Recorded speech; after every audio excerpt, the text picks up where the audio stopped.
Now relationship between income and saving, right. अभी हमने एक शेड्यूल देखा था जहाँ देखा था इनकम बढ़ रही है तो साथ साथ सेविंग भी इंक्रीज हो रही है। Here is a schedule. हम देख रहे हैं हमारी इनकम इंक्रीज़ हो रही है और जैसे जैसे इनकम इंक्रीज़ होती है हमारी सेविंग भी नेगेटिव से ज़ीरो आती है और फिर वो पॉजिटिव होती चली जाती है। बट हमारी इनकम ज़्यादा रहेगी as compare to saving. There is direct relationship between income and saving, that is income increases, saving also increases, but by less than increase in income. It means as income increases, proportion of income saved increases because proportion of income consumed decreases. At low level of income, low level of income मतलब जहाँ income zero है और consumption से कम है।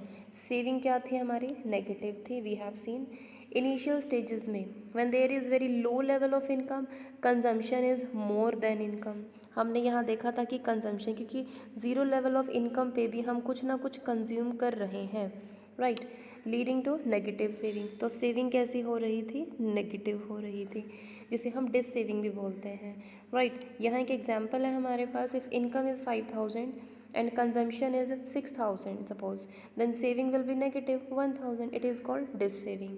Here APS is also negative. यहाँ हम APS का formula देखेंगे। APS का फॉर्मूला क्या होगा, S upon C।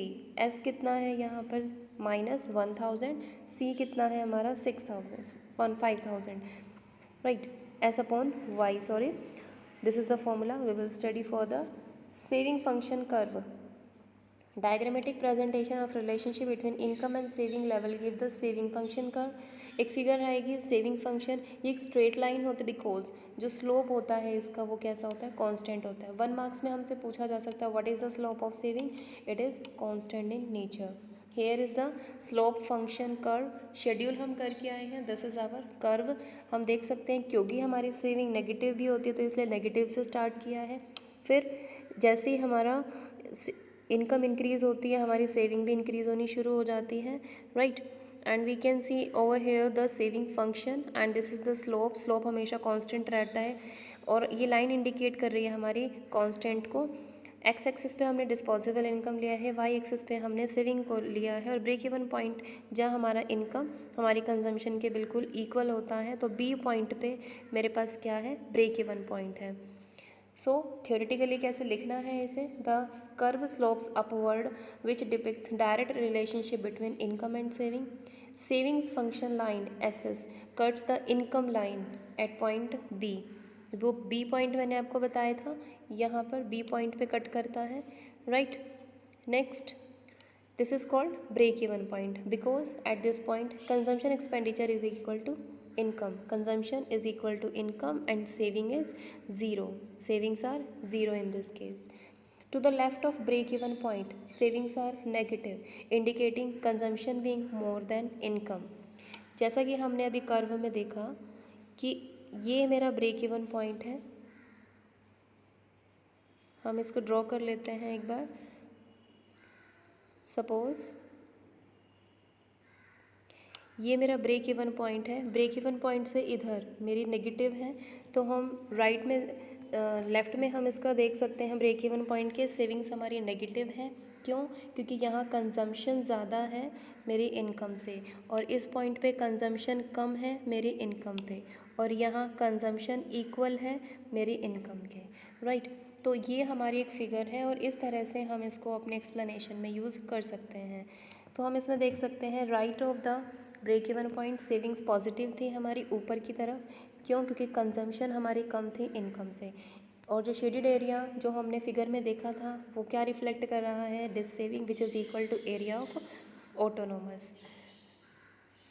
Now more relation between savings and income relationship. One, Y is zero, income जब ज़ीरो होगी, consumption can not be zero, definitely consumption zero नहीं हो सकता क्योंकि हम कंज्यूम करना नहीं स्टॉप कर सकते। Consumer will have to borrow और यूज़ देयर पास्ट सेविंग्स, जैसा हमने अभी लॉकडाउन में किया। अगर हमारी इनकम नहीं है तो इसका मतलब ये नहीं हुआ कि हमने कंजम्पशन रोक दिया, नहीं, हमने हमारी पास्ट सेविंग्स को यूज़ किया। Therefore when y is zero s is less than zero, s क्या होगी हमारी, नेगेटिव होगी, और 0 से कम होगी। This is called dissaving. As income increases, जैसे जैसे हम इनकम को इंक्रीज़ करते चले जाएंगे सेविंग भी क्या हो जाएगी, इंक्रीज़ हो जाएगी और फाइनली एस 0 भी हो जाएगी और ग्रेटर देन 0 भी हो जाएगी।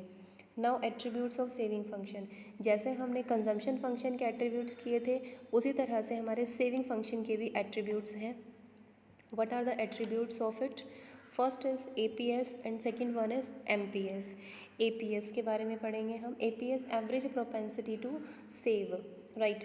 तो for APS is a relationship between total saving and total income. APS जैसे हमने APC के बारे में पढ़ा था, क्या था, टोटल कंजम्पशन और टोटल इनकम, उसी तरह से हमारे पास APS है, total saving over total income के बारे में हम पढ़ेंगे। ये रेशो होती है सेविंग टू इनकम की, राइट, सेविंग टू इनकम। उसी तरह से ये भी कंजम्पशन टू इनकम की रेशो होती है और ये सेविंग टू इनकम की रेशो होती है। That show the portion of income that people save, यानी इनकम का वो पोर्शन जो पीपल सेव करते हैं, राइट। सिम्बॉलिकली इसे हम इस तरह से रिप्रेजेंट करेंगे, ऐसा हमारा सेविंग है, वही हमारी इनकम है। एक एग्जांपल से इसको एक्सप्लेन किया हुआ है और एपीएस की वैल्यू क्या निकाली हुई है, 6% निकाली हुई है। यहाँ हम एपीएस के बारे में और पढ़ना चाहेंगे। यहाँ पे कुछ कंडीशंस है, एपीएस मेरी लेस देन 1 होती है, 0 भी हो सकती है और नेगेटिव भी हो सकती है। नेगेटिव क्यों, एस मतलब सेविंग, क्यों, क्योंकि सेविंग नेगेटिव भी हो सकती है, 0 भी हो सकती है और 1 से ग्रेटर भी जा सकती है। कब जाएगी वो, जब मेरी इनकम इंक्रीज़ होना शुरू हो जाएगी, राइट। एक क्वेश्चन हमारे पास आता है, can APS be greater than 1? तो आंसर हमेशा नो रहेगा इसका, नो। ये कभी भी 1 से ग्रेटर नहीं हो सकता, 1 से ग्रेटर कभी नहीं होगा। Reason behind it that saving is just portion of income. Income increase होती है तो सेविंग इंक्रीज़ होती है, लेकिन उस लेवल तक इंक्रीज़ नहीं होती जिस लेवल से हमारी इनकम इंक्रीज़ होती है। हम तो सेविंग जस्ट इनकम में से निकालते हैं जो हमारे पास बचा हुआ होता है और वो एवरेज हम काउंट करते हैं, तो वो कभी भी हमारा 1 से ग्रेटर नहीं जा सकता। APS is never negative. हमें कमेंट करना है इस लाइन पे कि क्या वो कभी भी नेगेटिव नहीं हो सकती या नहीं होती। नो, वो नेगेटिव होती है तो ये लाइन क्या हो जाएगी, गलत हो जाएगी। नेगेटिव भी होती है, 0 भी हो सकती है। Value of APS is always greater than 0। क्या वो हमेशा 0 से ग्रेटर रहेगी? नहीं, वो 0 से कम भी हो सकती है। तो एपीएस की जो वैल्यू है वो 0 से माइनस में भी जा सकती है, 0 से ग्रेटर भी हो सकती है, लेकिन कभी 1 से ग्रेटर नहीं होगी। APS is always less than 1. Yes, it is always less than 1. It cannot be greater than 1. Now MPS, marginal propensity to consume. अभी तक हमने APS के बारे में स्टडी किया है, average propensity to save. Now marginal propensity to save. MPS और it refers to increase in the proportion of saving as a result of increase in the level of income. It can be defined as a ratio of change in saving to change in income. Change in saving over change in income. APS में क्या था, total saving upon total income, लेकिन MPS में क्या है, change in saving upon change in income. और अगर continuously हमारे इनकम में चेंज आता है और कॉन्टीन्यूसली सेविंग में चेंज आता है तो MPS की वैल्यू क्या रहेगी, कांस्टेंट रहेगी, जैसा हमने MPC के टाइम पे किया था, राइट। एक एग्जांपल है और यहाँ MPS की वैल्यू हमें 17% दी हुई है। यहाँ हम टेबल में देख सकते हैं MPS का फॉर्मूला है और ये इनकम है जो कॉन्टीन्यूसली इंक्रीज़ हो रही है कांस्टेंट रेट से। कंजम्पशन है, सेविंग में भी देख सकते हैं कांस्टेंट रेट से इंक्रीज़ हो रहा है, तो डेफिनेटली जो MPS की वैल्यू है वो भी कांस्टेंट ही रहेगी। तो कुछ क्वेश्चंस हम देख सकते हैं इसमें, MPS can not ever be negative. MPS कभी नेगेटिव नहीं होगी, क्यों, क्योंकि मार्जिन कभी भी नेगेटिव नहीं होता, राइट। APS नेगेटिव हो सकती है बट MPS कभी भी नेगेटिव नहीं हो सकती। It is always positive, yes it is always positive. MPS can not B negative but APS can be. ये हमसे क्वेश्चन पूछ रहे हैं कि MPS कभी नेगेटिव नहीं हो सकता बट APS हो सकता है। Yes, this line is true कि MPS कभी नेगेटिव नहीं हो सकती। हम देख सकते हैं कि जो मार्जिन है वो हमारा बढ़ता ही चला जाता है और वो मार्जिन हमेशा पॉजिटिव में ही बढ़ेगा, तो उस मार्जिन को कभी भी नेगेटिव से इंडिकेट नहीं करेंगे और ये 1 से ग्रेटर भी नहीं जाएगा। क्यों, क्योंकि एवरेज ही कभी 1 से ग्रेटर नहीं जा रहा है तो मार्जिन भी नहीं जाएगा। यानी कि हमारा अगर MPS 0.2 है, यानी कि सेव करने का जो मार्जिन है वो 0.2 है, तो कंज्यूम करने का मार्जिन कितना होगा, 0.8। क्यों, क्योंकि MPC प्लस MPS किसके इक्वल माना जाता है हमेशा 1 के।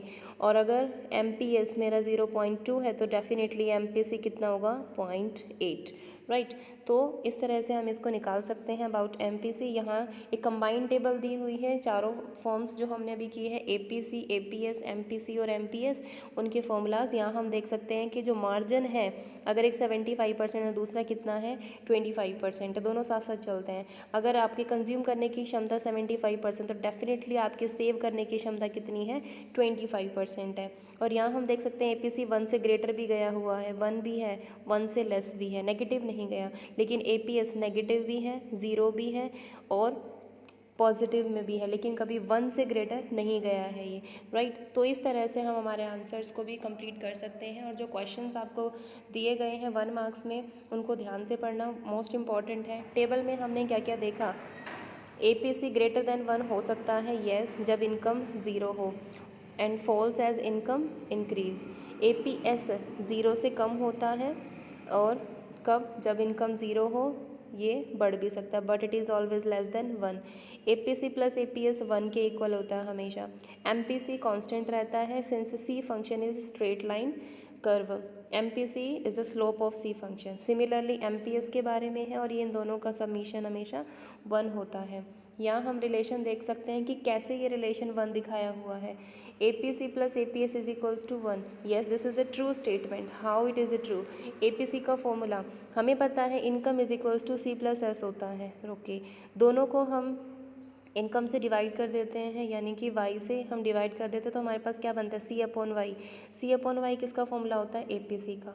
S/Y किसका फॉर्मूला होता है APS का। तो फाइनली हमें क्या मिलता है, सेम टर्म मिल जाती है जहाँ से हमने शुरू किया था। तो ये एक रिलेशन है कि इन दोनों का सबमिशन हमेशा 1 कहलाया जाता है। सिमिलरली MPC और MPS का होता है, MPC का formula change in C upon change in Y, MPS का change in S upon Y। दोनों को प्लस करेंगे, इनकम से डिवाइड करेंगे, फाइनली हमें सेम चीज़ मिल जाएगी। Now there is two question that MPC plus MPS is greater than 1।